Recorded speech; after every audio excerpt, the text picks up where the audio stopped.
നാട്ടുവർത്തമാനത്തിലേക്ക് വിശദമായി. പാലക്കാട് ധോണിയിൽ വീണ്ടും പുലി ഇറങ്ങി. ധോണി പള്ളക്കാട് സ്വദേശി ടിജി മാണിയുടെ വീട്ടിലാണ് പുലി ഇറങ്ങിയത്. 5 ദിവസം മുൻപും ഈ വീട്ടിൽ പുലി എത്തിയിരുന്നു.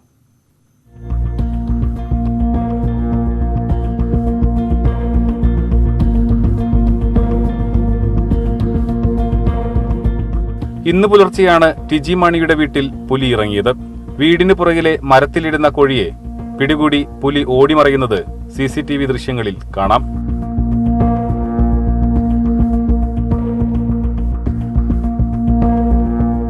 മാർച്ച് 11-നും ഈ വീട്ടിൽ പുലിയെത്തിയിരുന്നു. അന്നും കോഴിയെ പിടികൂടി.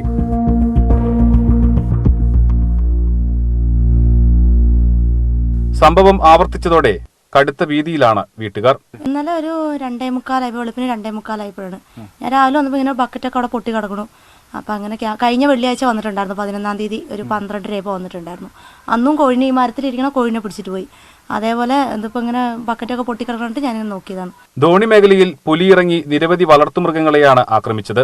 വനം വകുപ്പ് കൂട് സ്ഥാപിച്ചിട്ടുണ്ടെങ്കിലും പുലിയെ പിടികൂടാൻ കഴിഞ്ഞിട്ടില്ല. കൂടുതൽ ശക്തമായ നടപടികൾ വേണമെന്നാണ് ആവശ്യം. ന്യൂസ് 18 പാലക്കാട്. തൃശൂർ ആറാട്ടുപുഴയിൽ പൂരത്തിനിടെ ആന ഇടഞ്ഞ ആന മറ്റൊരാനയെ കുത്തി. സംഭവം കണ്ട് നാട്ടുകാർ ചിതറിയോടി. കുഴിയിൽ വീണ 2 പേർക്ക് പരിക്കേറ്റു. ഇന്ന് രാവിലെ മന്ദാരം കടവിലാണ് സംഭവം. ആനകൾ പെട്ടെന്ന് ശാന്തരായതോടെ വൻ അപകടം ഒഴിവായി.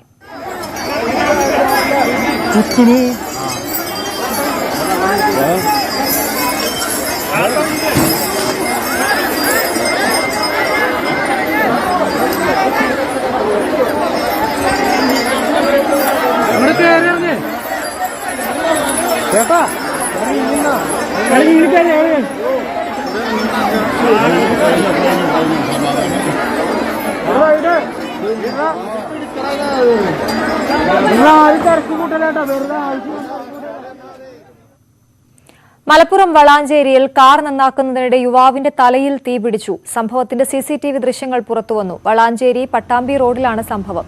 വളാഞ്ചേരി പോപ്പിൻസ് റോഡിന് സമീപത്ത് വെച്ച് കാറിന്റെ റിപ്പയറിംഗ് പണിയിലായിരുന്നു യുവാവ്. ബോണറ്റ് തുറന്ന് വാഹനം നന്നാക്കുന്നതിനിടെയാണ് ബോണറ്റിനുള്ളിൽ നിന്നും തീ പടർന്നത്. തീ യുവാവിന്റെ തലയിലേക്കാണ് പടർന്നത്. എന്നാൽ യുവാവ് പരിഭ്രമമില്ലാതെ കൈകൊണ്ട് തന്നെ തീ അണയ്ക്കാൻ ശ്രമിച്ചത് വലിയ അപകടം ഒഴിവാക്കി.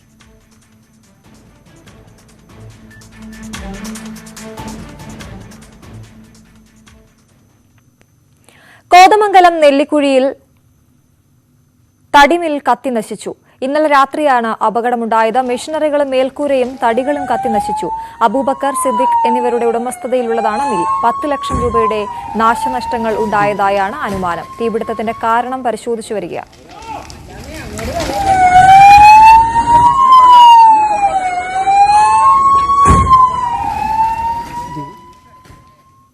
ചുട്ടുപൊള്ളി നാട്.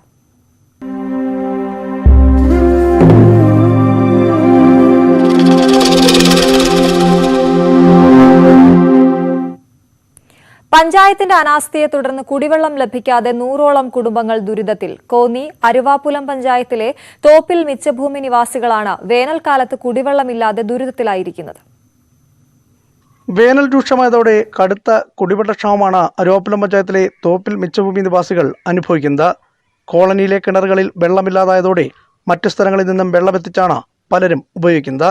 ഇതിനു പുറമെ പണം കൊടുത്ത് വെള്ളം വാങ്ങി ഉപയോഗിക്കുന്നവരും കോളനിയിലുണ്ട്. 2 വർഷം മുമ്പ് കോളനിക്കാർക്ക് വെള്ളം എത്തിക്കുന്നതിനായി പഞ്ചായത്തിന്റെ നേതൃത്വത്തിൽ വാട്ടർ ടാങ്കും പൈപ്പും സ്ഥാപിച്ചെങ്കിലും തുടർ നടപടികൾ ഉണ്ടാകാത്തതാണ് കുടിവെള്ളക്ഷാമം രൂക്ഷമാകാൻ കാരണം. എനിക്കിപ്പോൾ 22 വയസ്സുണ്ട്. ഈ 22 വർഷമായിട്ട് ഞാൻ കണ്ടുവരുന്നതെന്ന് വെച്ചാൽ താഴെ കുഴി പോയ അമ്മയായാലും എല്ലാവരും വെള്ളം ചുമ്മിക്കൊണ്ട് വരുന്നത്. ഇപ്പോൾ എനിക്ക് 2 കുഞ്ഞുങ്ങളുണ്ട്. ഞങ്ങളുടെ വീട്ടിൽ തന്നെ 3 കുഞ്ഞുങ്ങളുണ്ട്. ഇത്ര നാളായിട്ട് വെള്ളത്തിന് താഴെ പോയി ചുമ്മാ ഇപ്പോൾ വെള്ളം മേടിക്കുക. മെമ്പറിനോട് പറഞ്ഞ് ഞങ്ങൾ മടുത്തു. ലാസ്റ്റ് ഞങ്ങൾ പറഞ്ഞു ഞങ്ങളുടെ സ്ഥലം കൊടുക്കാമെന്ന് പറഞ്ഞു. അങ്ങനെ ഇത്രയും സൈഡിലെ സ്ഥലം ഞങ്ങൾ കൊടുത്തു. വെള്ളത്തിന് ടാങ്ക് വെക്കാം. വെള്ളത്തിന് ടാങ്ക് വെച്ചിട്ട് ഇപ്പോൾ 1 വർഷമായി ടാങ്കിൻ്റെ ഇത്രയും പണികളും കാര്യങ്ങളും ചെയ്തിട്ട് ഇതുവരെ വെള്ളം അടിച്ചിട്ടില്ല. മുൻകാലങ്ങളിൽ പഞ്ചായത്ത് അധികൃതർ പ്രദേശവാസികൾക്ക് ടാങ്കർ ലോറിയിൽ വെള്ളം എത്തിച്ച് നൽകിയിരുന്നു. എന്നാൽ വേനൽ രൂക്ഷമായതോടെ ഇപ്പോൾ അതും ലഭിക്കുന്നില്ല.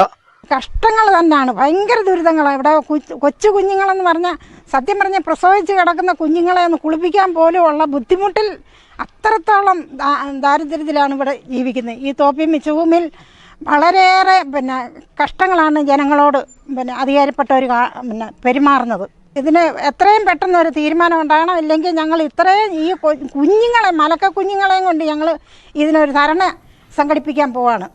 കുടിവെള്ളക്ഷാമം പരിഹരിക്കുന്നതിനായി പഞ്ചായത്ത് അടിയന്തര നടപടികൾ സ്വീകരിച്ചില്ലെങ്കിൽ പ്രതിഷേധ സമരം സംഘടിപ്പിക്കാനാണ് പ്രദേശവാസികളുടെ തീരുമാനം. ന്യൂസ് 18 പത്തനംതിട്ട.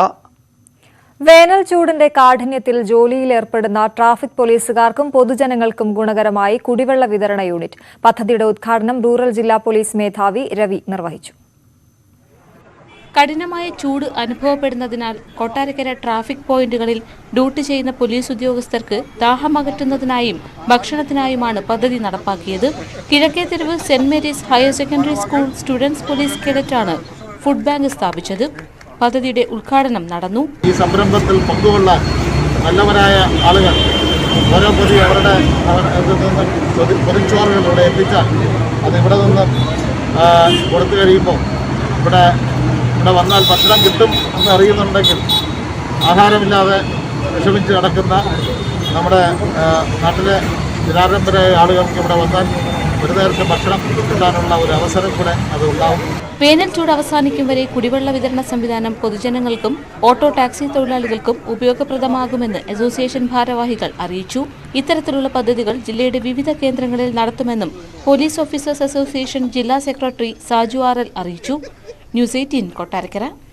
ഭിന്നശേഷി വിഭാഗത്തിലുള്ള കുട്ടികളെ സമൂഹത്തിന്റെ മുഖ്യധാരയിലേക്ക് എത്തിക്കാൻ ലക്ഷ്യമിട്ട് പട്ടാമ്പിയിൽ ഓട്ടിസം ക്ലബ്ബ് പ്രവർത്തനം തുടങ്ങി. ഓട്ടിസം ഉള്ളവർക്ക് ഒത്തുചേരാനും അവർക്ക് ആവശ്യമായ പരിശീലനങ്ങളും നിർദ്ദേശങ്ങളും നൽകുകയുമാണ് ലക്ഷ്യം. രക്ഷിതാക്കളുടെ മേൽനോട്ടത്തിലാണ് ക്ലബിന്റെ പ്രവർത്തനം. ഓട്ടിസം ഉള്ളവർക്ക് ഒത്തുചേരാനും അവർക്ക് ആവശ്യമായ പരിശീലനങ്ങളും നിർദ്ദേശങ്ങളും നൽകി സമൂഹത്തിന്റെ മുഖ്യധാരയിലേക്ക് എത്തിക്കുന്നതിനുമാണ് ഓട്ടിസം ക്ലബ്ബ് ആരംഭിച്ചത്. എല്ലാ ഞായറാഴ്ചകളിലും ബുധനാഴ്ചകളിലുമായി കേന്ദ്രത്തിൽ ഓട്ടിസം ബാധിച്ചവർക്ക് തൊഴിൽ പരിശീലനവും വിവിധ തെറാപ്പികളും നൽകും. രാവിലെ കീഴായൂർ ടർഫ് മൈതാനത്ത് ഓട്ടിസം ബാധിച്ചവർക്കായി സൗജന്യ ഫുട്ബോൾ കോച്ചിങ്ങും നടത്തിവരുന്നു.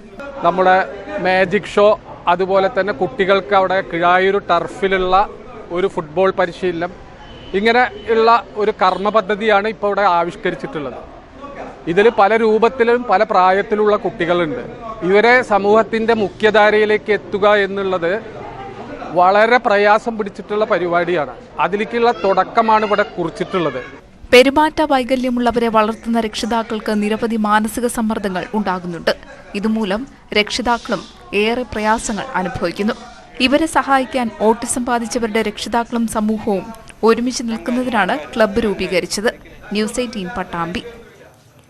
മുക്കം ഇരവഴിഞ്ഞിപ്പുഴയിൽ കയാക്കിംഗ് റൈഡ് ആരംഭിച്ചു. ജലകായിക വിനോദങ്ങളെ ജനകീയമാക്കാൻ രൂപീകരിച്ച ക്ലബ്ബ് റിവേക്കയുടെ ആഭിമുഖ്യത്തിലാണ് കാരശ്ശേരി പഞ്ചായത്തിലെ ചോണാട് കടവിൽ കയാക്കിംഗ് ആരംഭിച്ചത്.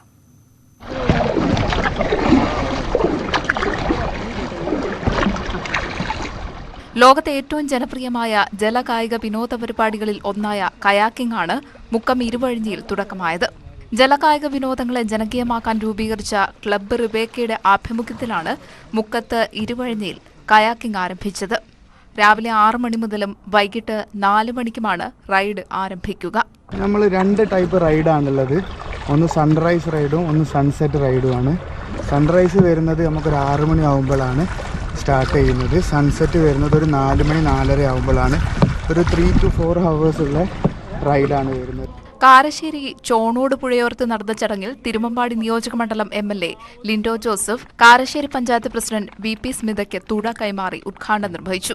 നാടിന്റെ വളർച്ചയെ ത്വരിതപ്പെടുത്താനും ജനങ്ങളെ പുഴയുമായി കൂടുതൽ അടുപ്പിക്കുന്നതിനും പുഴ സംരക്ഷണ പ്രവർത്തനങ്ങൾക്ക് ശക്തി പകരാനും ജലവിനോദ പരിപാടികൾ സഹായകരമാകുമെന്ന് ലിൻഡോ ജോസഫ് MLA പറഞ്ഞു. ഒരു പ്രത്യേക അനുഭവം തന്നെയാണിത്. നമ്മൾ പലതവണയായിട്ട് ഇങ്ങനെ വൈറ്റ് വാട്ടർ കയാക്കിംഗ് ചാമ്പ്യൻഷിപ്പൊക്കെ നമ്മൾ നടത്തിയിട്ടുണ്ടെങ്കിൽ പോലും ഇത് നമ്മുടെ ഈ മേഖലയിൽ ടൂറിസത്തിന് അനന്തമായ സാധ്യതകൾ തുറന്നു കൊടുക്കുന്ന ഒന്നാണ്. പ്രത്യേകിച്ച് പുഴയെ കൂടുതൽ അറിയാനും കൂടുതൽ പഠിക്കാനും മാലിന്യരഹിതമാക്കി നമ്മുടെ പുഴയെ മാറ്റാനൊക്കെ കഴിയുന്ന ഒരുപാട് സാധ്യതകളുണ്ട്. ഉദ്ഘാടന ചടങ്ങിൽ Karassery panchayat ward member Sathyan Mundayil, Rafeeq Chonod, TM Jafar, Paulson Hamid Ali, Ubais Chonod എന്നിവർ പങ്കെടുത്തു. ന്യൂസ് 18 മുക്കം. ജീവകാരുണ്യത്തിന് പുതിയ ചരിത്രമായിരിക്കുകയാണ് മലപ്പുറം കൽപ്പകഞ്ചേരി വളവന്നൂരിലെ ബിരിയാണി ചലഞ്ച്. ഒറ്റ ദിവസം കൊണ്ട് 1 കോടി രൂപയാണ് പെയിൻ ആൻഡ് പാലിയേറ്റീവിന് വേണ്ടി സമാഹരിച്ചത്. ആയിരക്കണക്കിന് പേരാണ് ബിരിയാണി ചലഞ്ചിന്റെ ഭാഗമായത്. ഒറ്റ ദിവസം കൊണ്ട് 1 കോടി രൂപയാണ് ബിരിയാണി ചാലഞ്ചിലൂടെ ഈ കൂട്ടായ്മ സമാഹരിച്ചത്. 1 ലക്ഷം പേർക്കാണ് 500ഓളം വരുന്ന പാചകക്കാർ സ്നേഹത്തിന്റെയും കാരുണ്യത്തിന്റെയും ബിരിയാണി പാകം ചെയ്തത്. കൽപ്പകഞ്ചേരി വളവന്നൂരിലാണ് ഇത്രയധികം ചെമ്പുകളിൽ നിന്നും ജീവകാരുണ്യത്തിന്റെ ബിരിയാണി മണം പരന്നത്. 2000 വോളണ്ടിയർമാരാണ് ദിവസങ്ങളോളം നീണ്ട ബിരിയാണി ചാലഞ്ചിനായി നേതൃത്വം നൽകിയത്. സൗജന്യമായി ചെയ്യുന്ന ഒരു സിസ്റ്റമാണ് നമ്മളുടെ പാലിയേറ്റീവ് ചെയ്തുകൊണ്ടിരിക്കുന്നത്. അതിൻ്റെ പ്രവർത്തനം കണ്ടതുകൊണ്ടും അത് അനുഭവിച്ചുകൊണ്ടുമായിരിക്കും ഇത്രയും സപ്പോർട്ട് നമുക്ക് എല്ലാ ഭാഗത്തുനിന്നും കിട്ടിയത്.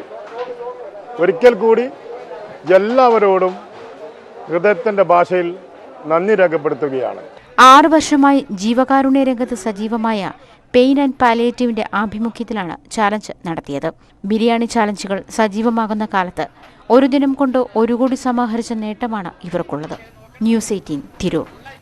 തിരുവനന്തപുരം മെഡിക്കൽ കോളേജിൽ വീണ്ടും മൃതദേഹം മാറ്റി നൽകി. അപകടത്തിൽ മരിച്ച യുവാവിന്റെ മൃതദേഹത്തിന് പകരം മറ്റൊരാളുടെ മൃതദേഹം മാറി നൽകി. ഒറ്റശേഖരമംഗലം സ്വദേശി ലാൽമോഹന്റെ ബന്ധുക്കൾക്കാണ് ബാബു എന്നയാളുടെ മൃതദേഹം നൽകിയത്. ലാൽമോഹൻ മെഡിക്കൽ കോളേജിൽ മരിച്ചത് സംസ്കാരം കഴിഞ്ഞ് 4ാം ദിവസമാണ്. സംഭവത്തിൽ സൂപ്രണ്ട് സെക്യൂരിറ്റി ഓഫീസറോട് റിപ്പോർട്ട് തേടി. ഒറ്റശേഖരമംഗലം സ്വദേശിയായ ലാൽമോഹനും പ്രാവച്ചമ്പലം സ്വദേശിയായ ബാബുവിനും വ്യത്യസ്ത സ്ഥലങ്ങളിൽ നടന്ന അപകടങ്ങളിൽ ഗുരുതരമായി പരിക്കേറ്റ് മെഡിക്കൽ കോളേജിൽ എത്തിക്കുന്നത് ഈ മാസം 11-ന്. ഇരുവരെയും അജ്ഞാതരെന്ന് രേഖപ്പെടുത്തി. ലാൽമോഹനാണെന്ന് കരുതി അധികൃതർ ബന്ധുക്കളെ കാണിച്ചത് ബാബുവിനെ. മുഖത്തെ മുറിവും നീരുമൊക്കെയായി തിരിച്ചറിയാനാകാത്ത നിലയിലായിരുന്നു മൃതദേഹം. പിറ്റേന്ന് മരിച്ച ബാബുവിന്റെ മൃതദേഹം ലാൽമോഹന്റെ ബന്ധുക്കൾക്ക് കൈമാറുകയും അവരത് സംസ്കരിക്കുകയും ചെയ്തു. യഥാർത്ഥത്തിൽ ആശുപത്രിയിൽ ചികിത്സയിലുണ്ടായിരുന്ന അജ്ഞാതൻ എന്ന് രേഖപ്പെടുത്തിയ ലാൽമോഹൻ മരിക്കുന്നത് ഇന്നലെ രാവിലെ. പോലീസിൽ നിന്ന് അന്വേഷണം വരികയും തുടർന്ന് മോർച്ചറിയിലെത്തി മൃതദേഹം കാണുകയും ചെയ്തപ്പോഴാണ് ബന്ധുക്കൾ വസ്തുത അറിയുന്നത്. മെഡിക്കൽ കോളേജ് അധികൃതരുടെ ഭാഗത്തു നിന്ന് ഗുരുതരമായ വീഴ്ച ഉണ്ടായതായി ബന്ധുക്കൾ ആരോപിക്കുന്നു. എന്നാൽ വീഴ്ച പറ്റിയിട്ടില്ലെന്നാണ് ആശുപത്രിയുടെ വിശദീകരണം. സംഭവത്തിന്റെ നിജസ്ഥിതി അന്വേഷിച്ച് റിപ്പോർട്ട് നൽകാൻ സൂപ്രണ്ട് സെക്യൂരിറ്റി ഓഫീസറോട് ആവശ്യപ്പെട്ടു. ന്യൂസ് 18 തിരുവനന്തപുരം. ഗെയിൽ പ്രകൃതിവാതക പൈപ്പ് ലൈൻ പദ്ധതിയുടെ ഭാഗമായുള്ള പാലക്കാട് സിറ്റി ഗ്യാസ് പദ്ധതി അടുത്ത മാസം കമ്മീഷൻ ചെയ്യും. ആദ്യഘട്ടത്തിൽ ഏലപ്പുള്ളി, പുതുശ്ശേരി പഞ്ചായത്തുകളിലെ 2 വാർഡുകളിൽ ഗ്യാസ് എത്തും. ഇതിനു പുറമെ CNG സ്റ്റേഷനുകളിലേക്കും വാളയാറിലെ പ്രധാന സ്റ്റേഷനിൽ നിന്ന് ഗ്യാസ് എത്തിക്കും. വാളയാറിലുള്ള പ്രധാന വിതരണ സ്റ്റേഷന്റെ നിർമ്മാണം പൂർത്തിയാകുന്നതോടെയാണ് പദ്ധതി കമ്മീഷൻ ചെയ്യുക. കൂറ്റനാട് മുതൽ വാളയാർ വരെയുള്ള ഗെയിൽ പ്രകൃതിവാതക പൈപ്പ് ലൈൻ പദ്ധതിയുടെ നിർമ്മാണം നേരത്തെ പൂർത്തിയായിരുന്നു. വാളയാറിലുള്ള പ്രധാന വിതരണ സ്റ്റേഷന്റെ നിർമ്മാണവും അവസാന ഘട്ടത്തിലാണ്. ആദ്യഘട്ടത്തിൽ എലപ്പുള്ളി, പുതുശ്ശേരി പഞ്ചായത്തുകളിലെ 2 വാർഡുകളിലേക്കാണ് പൈപ്പ് ലൈൻ വഴി ഗ്യാസ് എത്തിക്കുക. Indian oil Adani gas private ലിമിറ്റഡിനാണ് വിതരണ ചുമതല. ഇവിടെയുള്ള 1000ഓളം വീടുകളിലേക്ക് നേരിട്ട് ഗ്യാസ് എത്തും. തുടർന്ന് കഞ്ചിക്കോട്ടെ വ്യവസായ സ്ഥാപനങ്ങളിലേക്കും പൈപ്പ് ലൈൻ വഴി ഗ്യാസ് എത്തിക്കും. വിതരണ സ്റ്റേഷൻ പ്രവർത്തന സജ്ജമായാൽ CNG സ്റ്റേഷനുകളിലേക്ക് ഈ മാസം തന്നെ ഗ്യാസ് എത്തും. ഇപ്പോൾ കൊച്ചിയിൽ നിന്നാണ് CNG എത്തിക്കുന്നത്. ജില്ലയിൽ കൂടുതൽ CNG പമ്പുകളും ആരംഭിക്കും. പാലക്കാട് നഗരത്തിലേക്ക് വിതരണ പൈപ്പ് ലൈൻ സ്ഥാപിക്കാൻ ദേശീയപാത അതോറിറ്റിയുടെ അനുമതി ലഭിക്കേണ്ടതുണ്ട്. അനുമതി കിട്ടിയാൽ ഈ വർഷം തന്നെ പാലക്കാട് നഗരത്തിലും പദ്ധതി നടപ്പിലാക്കുമെന്ന് അധികൃതർ പറഞ്ഞു. ജില്ലയിലൊട്ടാകെ വിവിധ ഘട്ടങ്ങളിലായി സിറ്റി ഗ്യാസ് പദ്ധതി പൂർത്തിയാകാൻ 8 വർഷമെടുക്കുമെന്നാണ് കണക്കുകൂട്ടൽ. എലപ്പുള്ളി, പുതുശ്ശേരി പഞ്ചായത്തുകളിലെ വീടുകളിലേക്ക് അടുത്ത മാസം പൈപ്പിലൂടെ ഗ്യാസ് എത്തിക്കാനുള്ള നിർമ്മാണ പ്രവർത്തനങ്ങളാണ് അതിവേഗത്തിൽ നടക്കുന്നത്. അതിനുശേഷം പാലക്കാട് നഗരത്തിലും ഗ്യാസ് എത്തിക്കും. ക്യാമറാമാൻ പ്രജിത് കോങ്ങാടിനോടൊപ്പം പ്രസാദ് ഉടുമ്പിശ്ശേരി, ന്യൂസ് 18 പാലക്കാട്. ആലപ്പുഴ നൂർനാടിൽ ടോറസ് ലോറി പാഞ്ഞുകയറി 3 മരണം. പ്രഭാത സവാരിക്കിറങ്ങിയ ഏരുമക്കുഴി സ്വദേശികളായ VM രാജു, വിക്രമൻ നായർ, രാമചന്ദ്രൻ നായർ എന്നിവരാണ് മരിച്ചത്. പരിക്കേറ്റ ഒരാൾ സ്വകാര്യ ആശുപത്രിയിൽ ചികിത്സയിലാണ്. അമിത വേഗതയാണ് അപകട കാരണമെന്ന് പ്രദേശവാസികൾ പറഞ്ഞു. ഇടിച്ച ശേഷം നിർത്താതെ പോയ ലോറിയുടെ ഡ്രൈവർ പള്ളിക്കൽ സ്വദേശി അനീഷ് മോൻ പിന്നീട് നൂർനാട് പോലീസ് സ്റ്റേഷനിലെത്തി കീഴടങ്ങി. ലോറിയും കസ്റ്റഡിയിലെടുത്തു.